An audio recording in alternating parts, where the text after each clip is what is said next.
All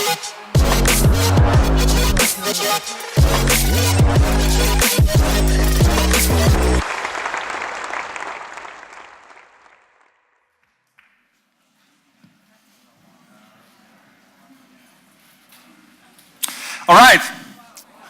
Wow. This is actually a wake-up call. It's not a snooze, and let me tell you why. Do you remember this? 11 years ago, Steve Jobs revealed the first iPhone. And for the last about 6 years, mobile first has been the main buzzword in digital.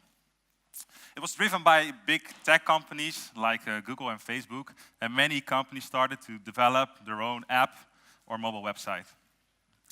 But buzzwords cannot last, so mobile first has been replaced by other buzzwords like artificial intelligence, machine learning, virtual reality. So the question is mobile first dead? Well, absolutely not, absolutely not. Look at that one thing that I know for sure you all have with you. You all are a little bit addicted to your mobile phone, right? And you're not the only one, because 96% of the people in the Netherlands, the adults in the Netherlands, they own a smartphone. And the smartphone became actually the most important thing, or quite often the first thing, to contact you with new products, new services, or brands. So mobile is key in reaching people, a lot of people. And we have known this for years, but lately I found out that it's not actually mobile first, but mobile second, or mobile third. It's not the important thing. I have 3 eye-openers for you, 3. And these are lessons that I learned actually the hard way, and I hope it will help you to give mobile the attention that it deserves. Lesson 1, you are not the customer. You are not the customer. It sounds really simple, but it took me months to realize that.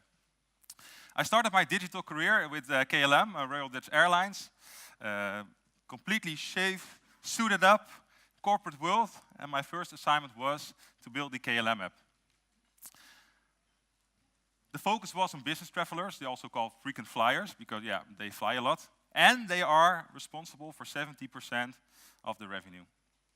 And as I considered myself a frequent flyer too, I started to solve all my frustrations, like not having a boarding pass at hand when you actually need it, in front of the customs, for example, or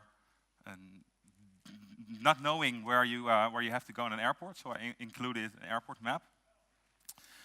And of course, I was clever enough to validate these things, these pains, with other frequent flyers, my colleagues. And then, after about 8 months, we released the app, and well, the results were actually quite disappointing in terms of usage, but also in terms of conversion rate. And we thought, what the heck? We solved all the frustrations, all the pains of frequent flyers. So we invited a couple of real users, real end customers, and they were from different backgrounds. They talked different languages, of course, and therefore they were used to different type forms. Even the color red had different meanings. And that's the moment that I really felt and heard and saw that we, or you, are not the customer. The customer is really someone else. So try to see your people and your end customer on a regular basis and ask them what they think of your mobile presence, because you only have to watch it and then you will learn. Lesson 2, do not choose between desktop or mobile. It's not a battle. I learned that in the end of the day, it's all about making money, right? The reporting is all about making money.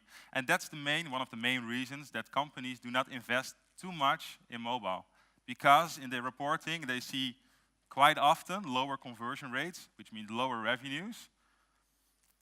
And of course, if you never invest in something, it will never get better.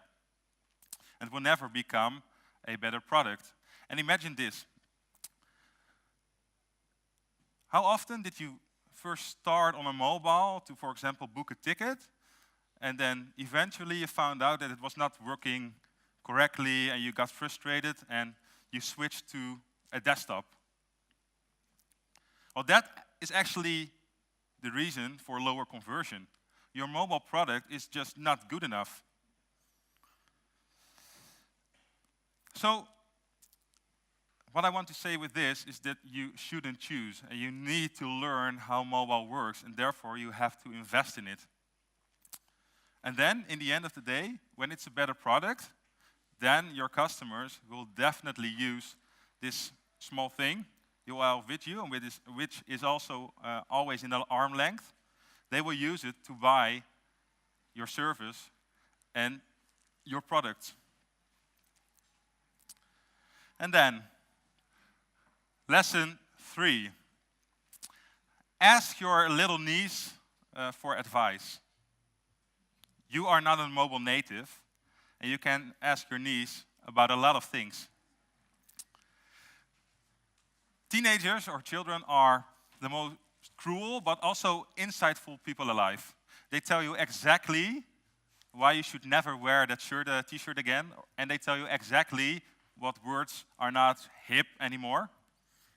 They know a lot of things that you don't. But most important for this talk is that they know mobile. You, including myself, we are born with desktops. Desktops are really in our system because desktops are here for more than 30 years already. And most probably when you come into the office in the morning, the first thing you do is opening your laptop, grabbing a coffee. And I know many of us do connect the laptops to even bigger screens, to 4K monitors. And they start reading their email, they are chatting over Slack, for example. They even use WhatsApp on laptops. That's true, right? And if you're not working at work, because research shows that 1/3 of the time you're actually not working, but you're shopping, or you're buying books, or you're watching animal movies, you all do that on these big screens. So if you want to be ready for the future, ask someone younger than you to test your mobile services, to test your mobile website and your mobile app. And see and just watch what she likes and where she slows down. And let a mobile native, who is born actually with a mobile phone in her hand, let her tell you why your service is not optimal. So to sum up, remember the first one. You are not the customer. So on a regular basis, invite customers and just watch them using your product. Lesson 2, do not choose between desktop or mobile. They should work complementary. They should work both together. And 3, ask your niece for advice, because you're simply not a mobile native. And before we end this talk, I want you to do one thing. You can now grab your smartphone, it's allowed, so please do so. And open your calendar. Yeah, you're all set? Open your calendar, and on the 3rd of September, which is Monday, you plan a monthly recurring meeting called Mobile is Alive. And when you do so, every month you will be reminded of taking small steps improving your mobile presence. And if we, all together, think as much as our mobile presence as much as we use our smartphones, then I'm sure that it will be a better product in the future. Thank you very much.